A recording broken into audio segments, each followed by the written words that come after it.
Okay learners, आज की इस वीडियो में हम एक वर्ड लेंगे एज, और जिस पर आज हम पीएचडी करने वाले हैं। मतलब आज एज को कहाँ कहाँ यूज करते हैं, क्या क्या उसके मीनिंग होते हैं, इनके बारे में सारी डिटेल हम आपको बताने वाले हैं। तो अंत तक जुड़े रहिए इस वीडियो को थोड़ा सा पेशेंस रखकर।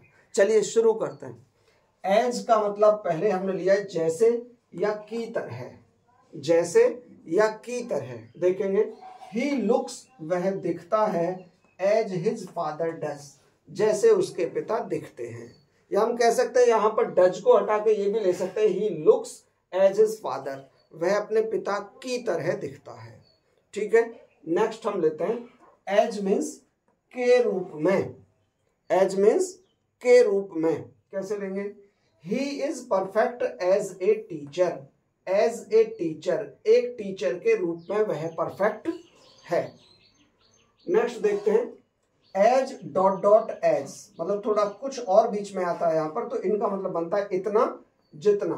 जैसे शी इज एज इंटेलिजेंट, वह इतनी इंटेलिजेंट है, एज हर सिस्टर, जितनी उसकी बहन। नेक्स्ट देखेंगे प्लीज कंप्लीट इट, कृपया इसे कंप्लीट करें, एज सून एज पॉसिबल, इतनी जल्दी जितनी हो सके। नेक्स्ट एज मीन्स क्योंकि, बिल्कुल अलग मीनिंग है। एज मीन्स क्योंकि, तो क्या आएगा? I will not go to school, मैं स्कूल नहीं जाऊंगा, एज, एज मीन्स क्योंकि आई एम इल, मैं बीमार हूं। आगे बढ़ते हैं एज मीन्स जब, एज मीन्स जब। देखेंगे एज ही वेंट आउट, जब वह बाहर गया, इट स्टार्टेड रेनिंग, बारिश होनी शुरू हो गई। नेक्स्ट, अब एज से मिलकर कुछ और भी फ्रेजेस बनती हैं, जैसे कि as far as. As far as का क्या मतलब बनता है? वैसे तो इसको हम ऐसे भी पढ़ सकते हैं कि इतनी दूर जितनी, इतनी दूर जितनी, लेकिन इसका जो और मतलब बनता है जहां तक।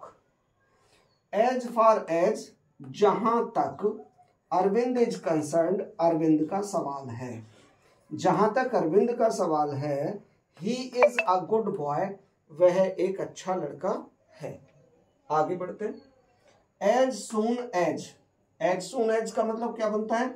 जैसे ही या ज्यों ही, जैसे ही या ज्यों ही, as soon as. As soon as the teacher entered the room, जैसे ही या ज्यों ही टीचर कमरे में एंटर्ड हुआ।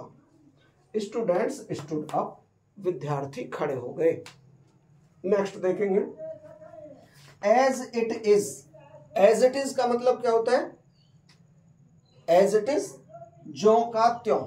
ज्यों का त्यों का मतलब इसमें कोई फेर बदल नहीं करना है, बिल्कुल एज इट इज, ज्यों का त्यों, जैसा है बिल्कुल वैसा ही। तो कैसे यूज करेंगे इसको?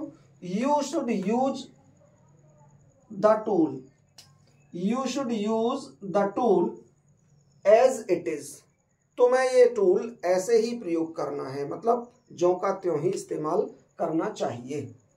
ठीक है स्टूडेंट्स, तो ये थे हमारे एज वर्ड के हिंदी मीनिंग, या फिर ये कह सकते हैं कि एज के यूजेस, कि एज को हम कहाँ कहाँ प्रयोग करते हैं और उनका हिंदी में अर्थ लगाते समय किस तरीके से उसका मतलब निकालते हैं।